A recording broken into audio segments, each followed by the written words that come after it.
The part, both in the book and the movie, that always meant the most to me is the part where he's whacking away at that typewriter.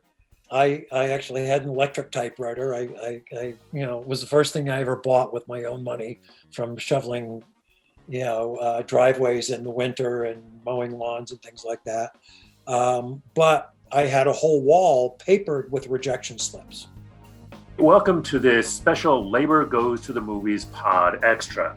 As part of the DC Labor FilmFest spring screening series in the AFI Silver's virtual screening room, we showed Martin Eden, Pietro Marcello's adaptation of Jack London's autobiographical novel. We were joined after the film by John Sayles, director of Labor film classics like Matewan and 8 Men Out, and a novelist himself, including Union Dues and last year's Yellow Earth. John has a lot of insight into the film, not only as a director and writer, but from the perspective of a politically engaged artist. I hope you enjoy the conversation.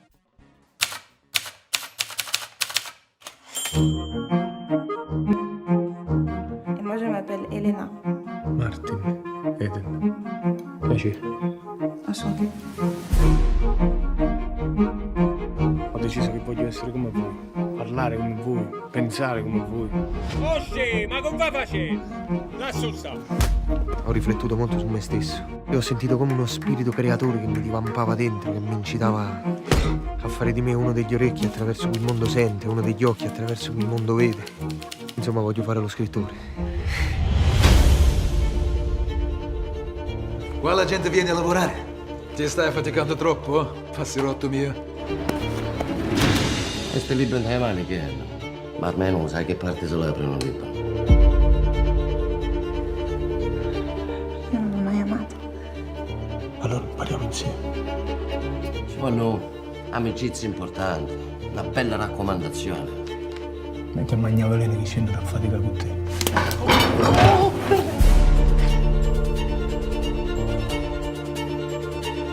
No, ma quando scrivi sei troppo crudo. Tu vorresti che io togliessi tutte le cose brutte che scrivo, che dessi una speranza. Quanti ne vedi morire di fame, finire in galera perché sono dei poveretti, schiavi, ignoranti e stupidi.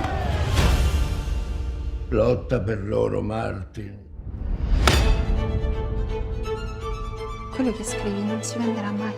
E noi non ci sposeremo mai e non saremo mai una famiglia. Io mi dovrei vergognare di raccontare tutto questo. La signorina non è proprio per te. Noi potremmo essere felici insieme. Noi non ce lo saremo, Martin.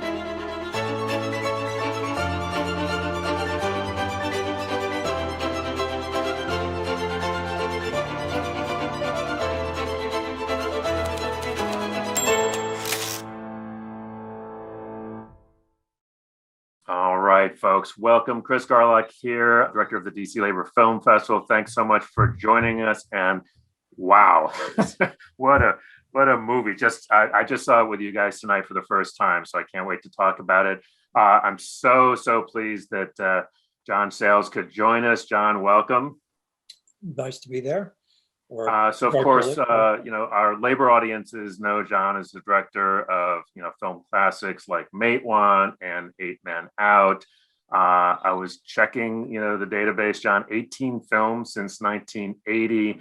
And then I'd forgotten you also directed 3 of my favorite Bruce Springsteen videos, Born in the USA, I'm on Fire, and Glory Days. And then also 5 novels, including one, I don't know if you can see behind me, Yellow Earth from last year, and one of my favorite books, Union Dues. And I had reached out to John a while ago to do the intro for this, just because I knew as a filmmaker and as a novelist, I just thought John would have something interesting to say about a movie based on a Jack London novel, which frankly I had not read in a long time. But then I found this quote from the Times about Yellow Earth, which said that John's ancestry is more like the repertorial vigor of Jack London on one side and a little of the sweet impressionism of Stephen Train on the other. So, so glad you could be with us today, John. Yeah, nice company. John, just let me get some general reactions from you to Martin Eden. Yeah, I think one of the interesting things to think about is that when you make something from a book into a movie, you can either just say, I'm gonna move the people around and you're gonna get to see the clothes and everything, and we're gonna be very faithful to it. Or you can say, what does that mean to us now? Or what does that mean to me now? Because, you know, filmmaking can be very personal. The book was written in 1909. That's over 100 years ago. And not that class has disappeared or socialism or individualism or libertarianism have disappeared or even changed that much in some ways, but a lot of things have happened since then. And what you see in the movie is the filmmaker, because he keeps the time frame really, where are we? You know, the clothes and the everything, it's basically, okay, you know, we're talking 20th, 21st century, you know, maybe 21st century. But he's saying, well, let's include those 100 years of things that had happened. Jack London didn't get to know about those things. He didn't see, you know, what happened to the Soviet Union. He didn't see, you know, some of the other kind of political experiments that have gone bad. He didn't see, you know, at that point, he hadn't seen 2 world wars. He hadn't even seen the first one, which he did survive barely, I think, to see the beginning of the first one. So that's one interesting that you just have to say, well, if you came there and you just read the book, this is a very, very different story. You can see it's like a jumping, you know, it's like a trampoline, and he really flies pretty far from it in some ways. The part, both in the book and the movie, that always meant the most to me is the part where he's whacking away at that typewriter. And I actually had an electric typewriter. I you know, it was the first thing I ever bought with my own money from shoveling, you know, driveways in the winter and mowing lawns and things like that. But I had a whole wall papered with rejection slips. And just like the character, I didn't know anybody who'd ever written a book and gotten it published. I didn't know really how you went about it. It was kind of like Battle Creek, Michigan, where you sent your box tops, and they sent you back some plastic thing. You know, just a mystery to me. So it seemed like a world that belonged to other people, and you get a really strong sense of that both in the book and the movie. Of that, you know, he just sees this is a way out of the parts of my life that I don't. Yes, I can win this girl, but also I can transform myself if I can get into that world. He doesn't know anything about it, really. Mm-hmm, he just knows that he thinks it's a machine that just doesn't even read his stuff. There were all kinds, when I first started writing, of rumors when you send in your SASE, you know, self-addressed stamped envelope, about people who would put like a $10 bill in between the pages and see if it was still there, if it came back, meaning they hadn't really read it. And it was such a big deal if they like put a little card on it that said, sorry, try again. Right. So that part I was really, you know, and then the added thing was I at least, you know, my parents never read novels much, but they, you know, books were around a little bit. I read books when I was a kid. He's coming from people who don't read books. Right. So it's an even further stranger land that he's going to. And then he, you know, to me, the tragedy certainly in the movie is that where he goes, he loses contact with everything else. And he lands in this strange literary world where basically he's been branded. It's not that people are really listening to what he's saying. It's just he's this odd, exotic person who, oh my God, a talking dog, a guy from that class in that time who can write, you know, which is less unusual now. But in in London's time, he was really like, oh my God, this guy's not like an egghead. He didn't go to school to learn how to write. And so that to me was the most emotional part of both the book and the movie. And what I also know is that London was very disappointed in the reception of the book. We were talking about how when it came out, the people who liked it for this romantic idea of the writer, Sure, man of a people becoming a writer. But nobody got that the second part of the book was really a criticism of libertarianism, what we call it today, or in those days, just individualism. right. And that, so he has moved to this little literary hothouse, lost contact with almost everybody else, and he's just lost. And his aggression, which he's always had, just turns outward and inward at the same time. What we were talking about before we started this, and remind folks of where. Well, first of all, that London died young, and this I think was his last novel, right? I think it might have been. It's so hard. He wrote so many things. He may have, thrown a couple off on a weekend. But where he was when he wrote this? He was already famous. He'd made enough money that he had a boat made for him called the Snark. And he just said, I'm just going to get away from everybody. And he went on this, I think it was like a 2-year voyage where he went to Polynesia and various places. He got various diseases that nobody in the States knew how to, and it helped kill him young. And he was really depressed.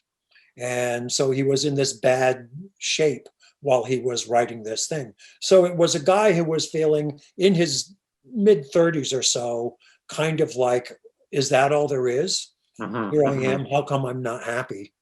Looking back on taking some of what his young idealism was about and his young excitement about being a writer was about.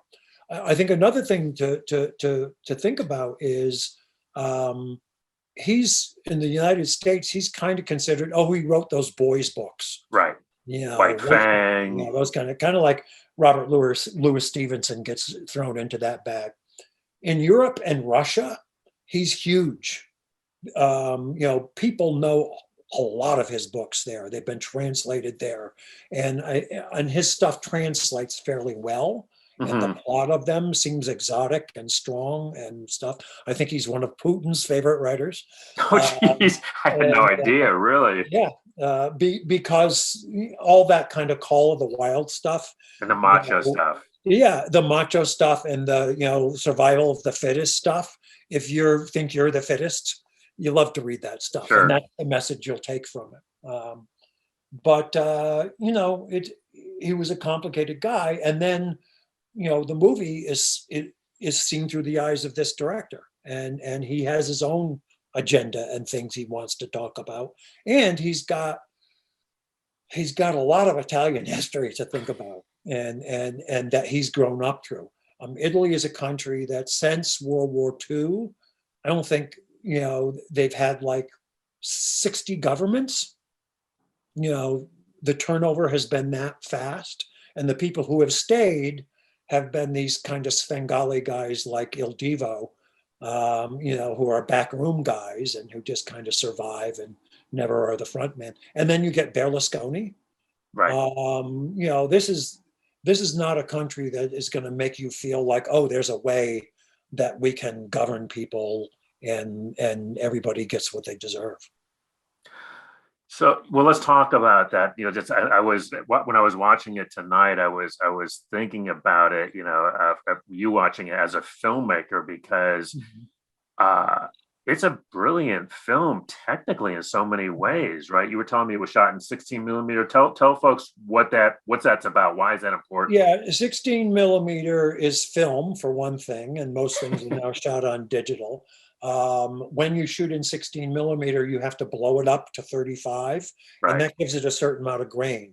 Mm-hmm. And that has always been associated in people of my generation anyway with grittiness. Right. The combat photographers shot in 16 millimeter. A lot of documentaries.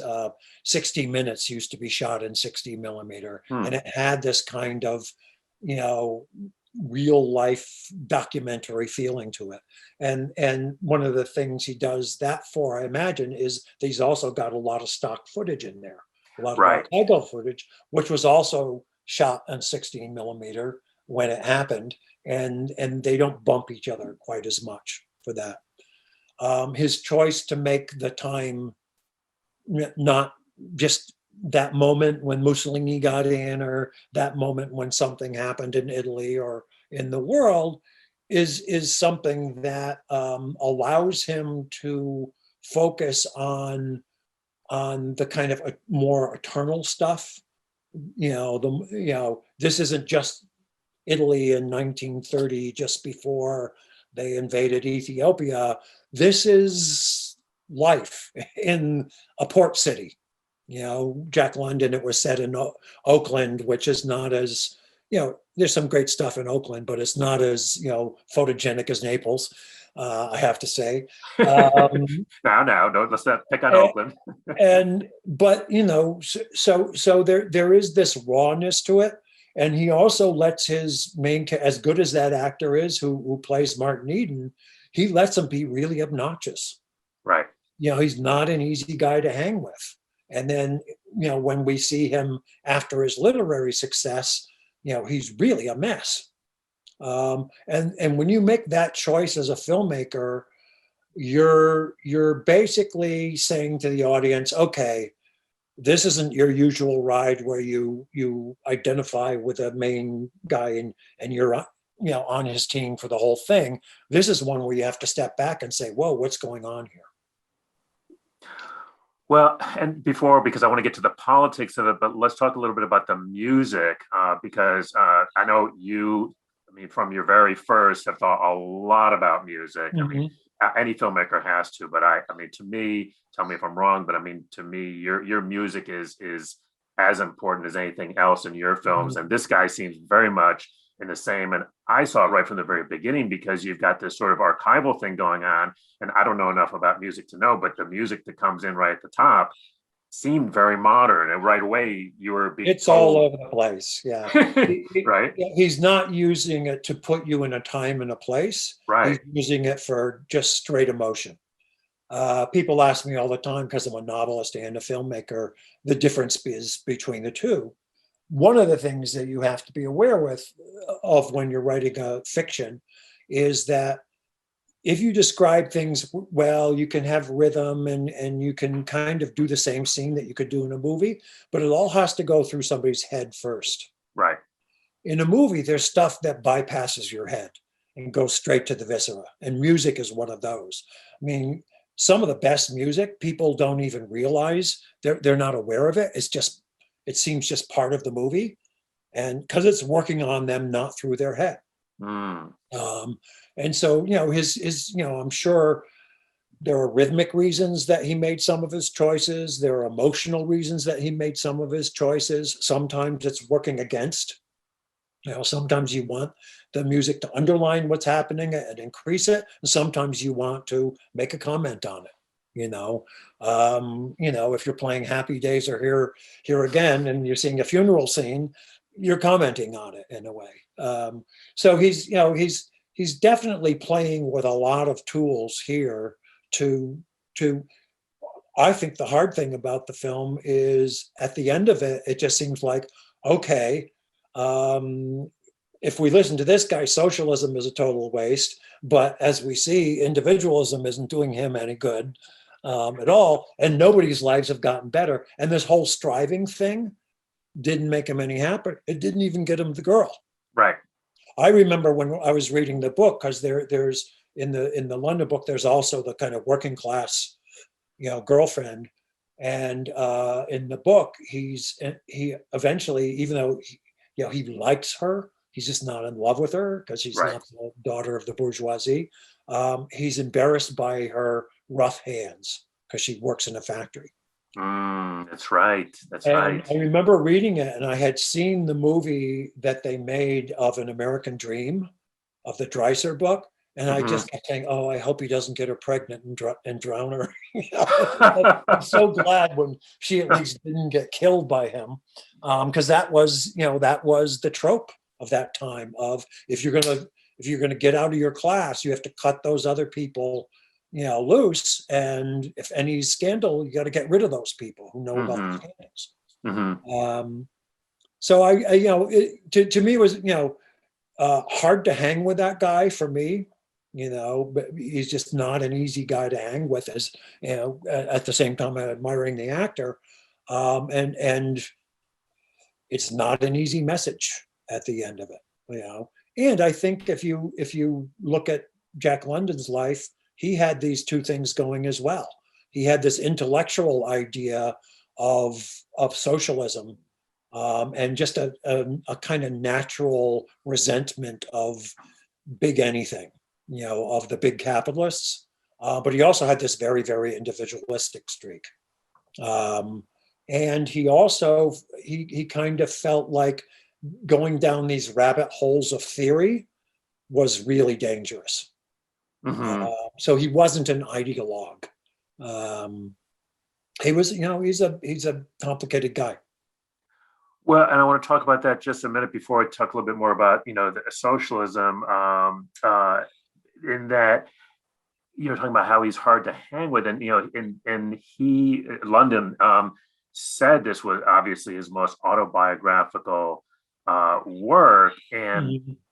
to me, it's really interesting that he has it, makes himself this character that is not, you naturally want to identify, you want.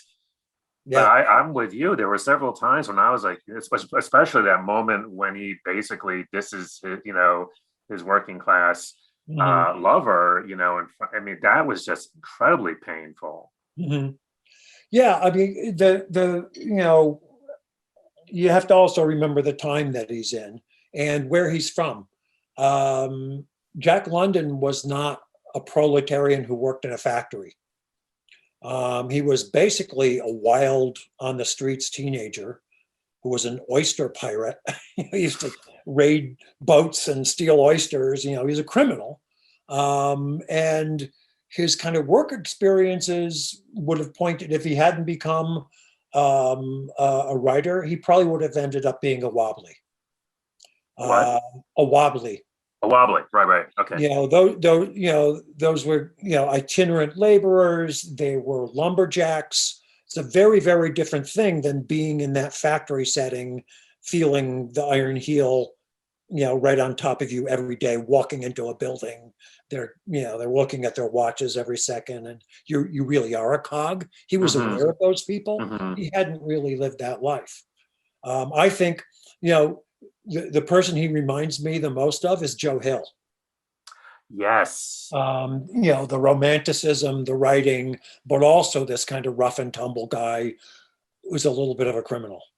Right. A little bit of a criminal, a little bit of a, and always moving on, right? Always, yeah.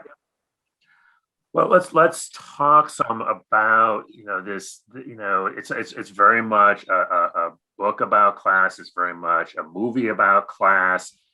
But as I think you've been talking about it, it's in particular this filmmaker, I think, and I don't remember enough about the novel. It's a long time since I've read it. So I don't know exactly where London landed in the novel, but certainly in the movie, you don't get any easy answers, do you? No. And I think that's a filmmaker who has not only lived through Italian history, but the history of Italian movies.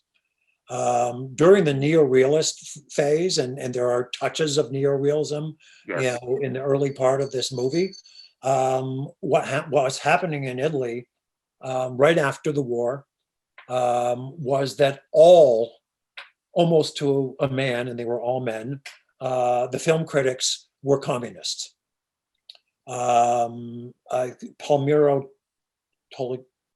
Togliatti, I forget his name, was going to, if there was an honest election, he would have won. And the communist guy who'd fought the Nazis and the resistance was going to win. Togliatti, I think his name was. And then the United States stepped in and with the Vatican formed the Christian Democratic Party, and just love bombed Italy with a lot of aid and this and that and the other. And they had a plan B, which was actually had assassinations and things in it. Jesus. But when the vote happened, Togliatti didn't win, and the kind of more moderate Christian Democrats kind of held on to that power for the next 80 years or whatever it was. But in that film world, there were, we know some of the more kind of emotional ones. There were a lot of really, really didactic communism is the answer, socialism is the answer. Well, that was 1949, 1950, 1951. Obviously, it didn't work for Italy. It wasn't the answer for them.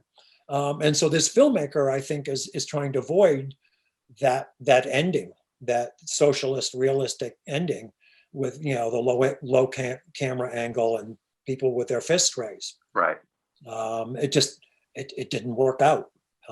So he's stuck. I'd love to see what he's going to do with his next film to see if he's moved on from that.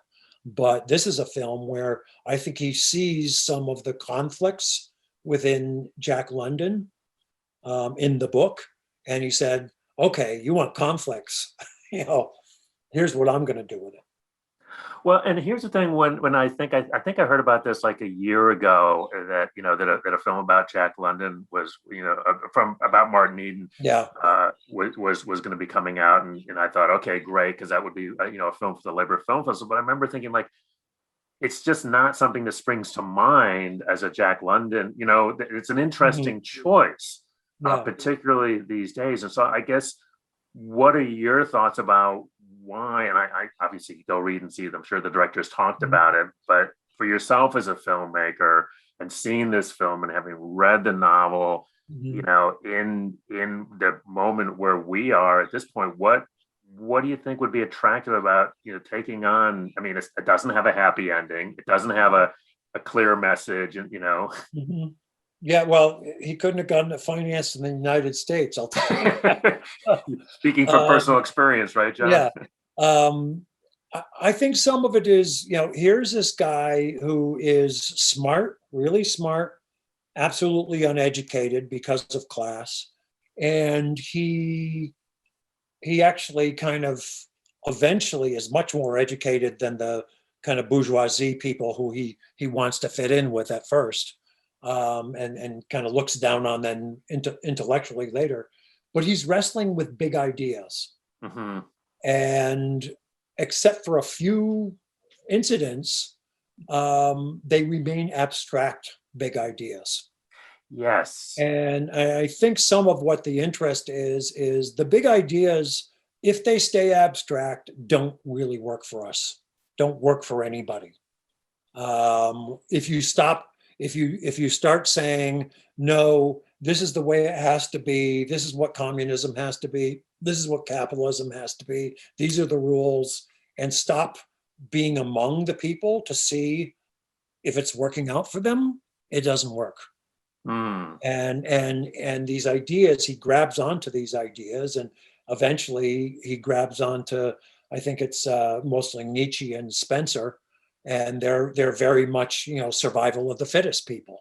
Mm-hmm. And Jack London had a whole streak in them where, from his observation, he lived in some pretty rough places. That's who survived, and not necessarily the nicest, right, or even the smartest. Right. It was often the most ruthless.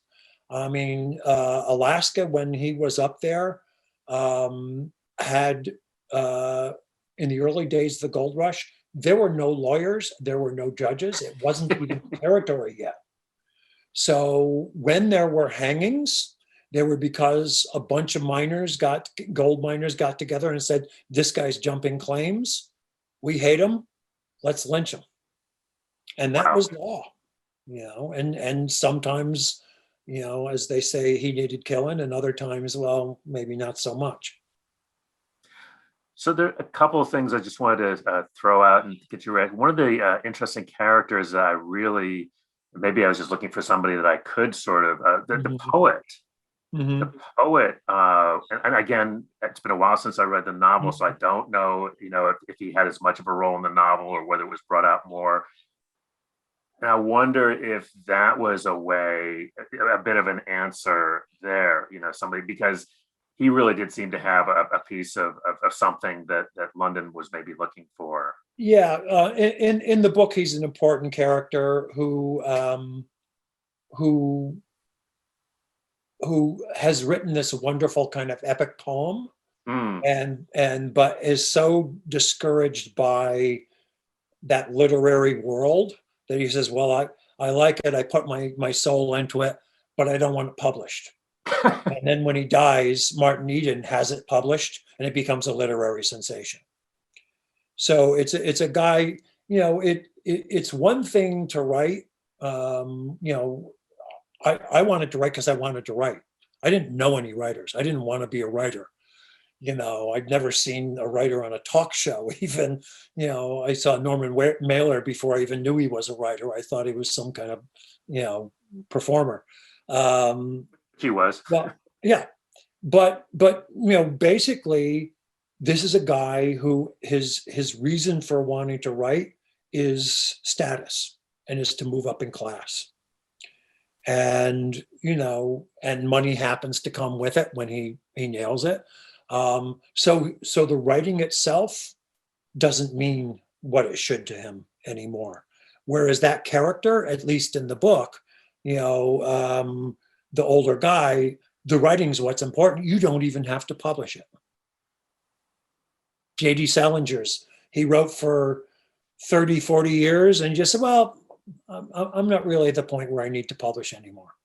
And who knows, maybe the stuff was great, maybe it wasn't, but he kept writing, and I think it was because, very much like Jack London, he had this early incredible success, and it was like a weight, it was like a thing that he just didn't want to deal with again.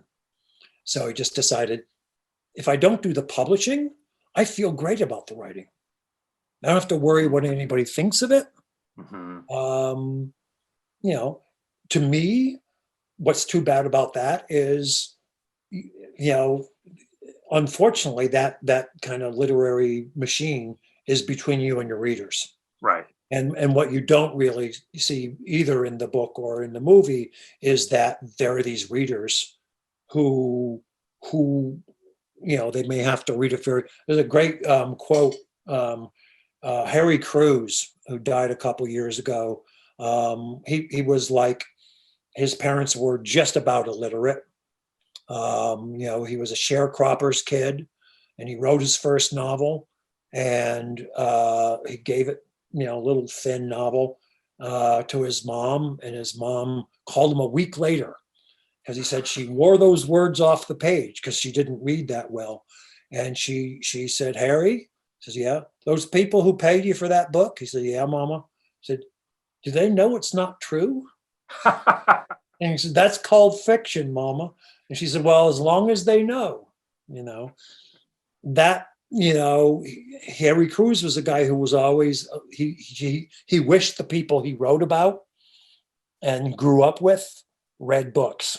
And there was always that little bit of a, well, I'm going to write for them, even if they never read me. Wow.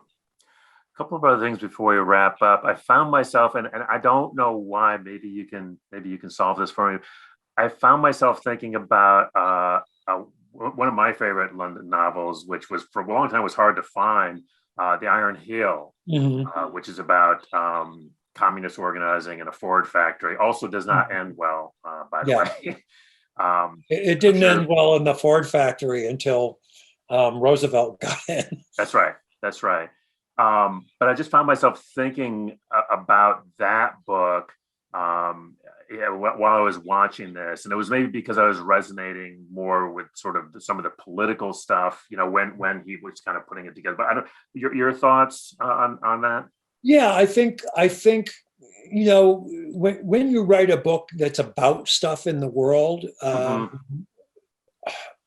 usually the better books are the ones where you're still trying to work it out. You don't know all the answers. And certainly at the time that he wrote the Iron Heel, the jury was out. This stuff may work, it may not work, it may turn out well, it may not turn out well. So he's working something out there, and it's much more concentrated. And it is not about a tortured soul who, you know, the guys who are trying to organize in that Ford factory are not trying to escape their class. Right. They're trying to improve their lives and the lives of everybody around them. And the everybody is the important part of that. So it's a much more concentrated book in a way. And I think he was less depressed when he wrote it. Let's just say, you know, once again, he didn't have what happened to the labor movement.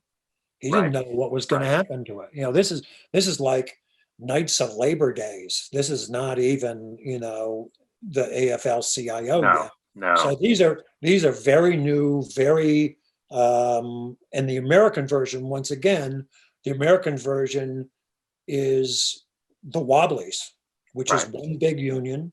It's not about skilled workers, you know, having a class difference from unskilled workers. It's about we're all in this together, and it's the homegrown version of the kind of syndicalism that came over from Europe and tended to be more factory workers and immigrants, you know, kind of east of the Mississippi.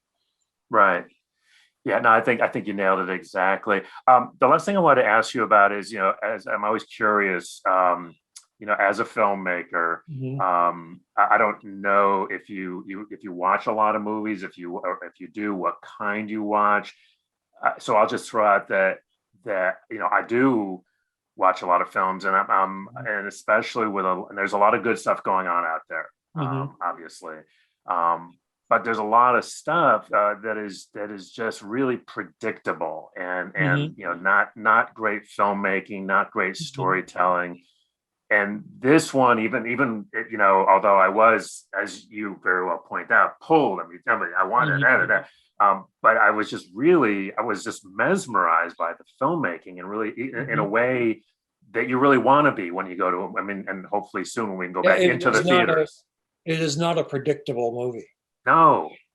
And he's not a predictable guy. And it's kind of a shock when you see him after his success, you know, of, oh my God. I didn't recognize him. Yeah, what went on with this guy? And he wants you to have that shock. I mean, that's a choice. So yeah, I think it's generally a lot easier to make something predictable.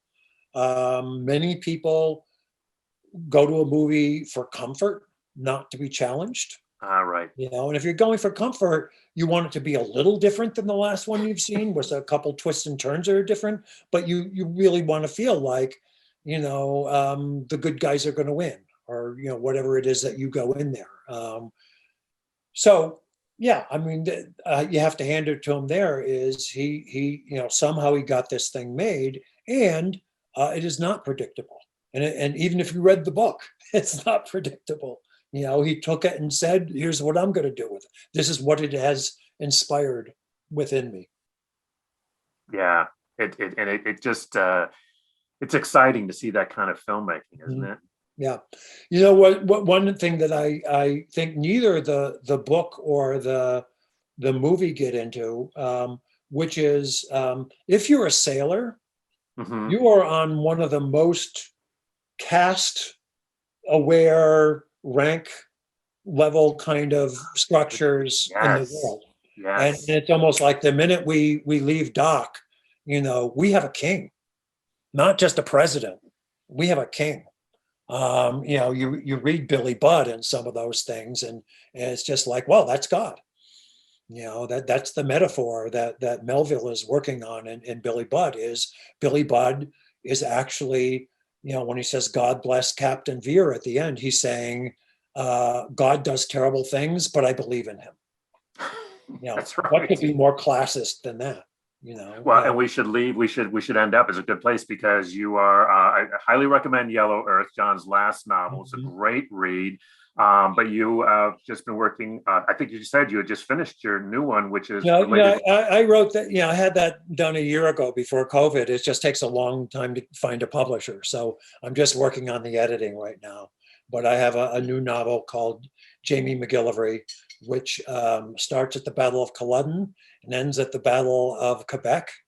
And you're taken from the Highlands of Scotland to dungeons in London, down to the Georgia colony, sold up the river by the Shawnee to the Lenni Lenape, or known as the Delaware Indians.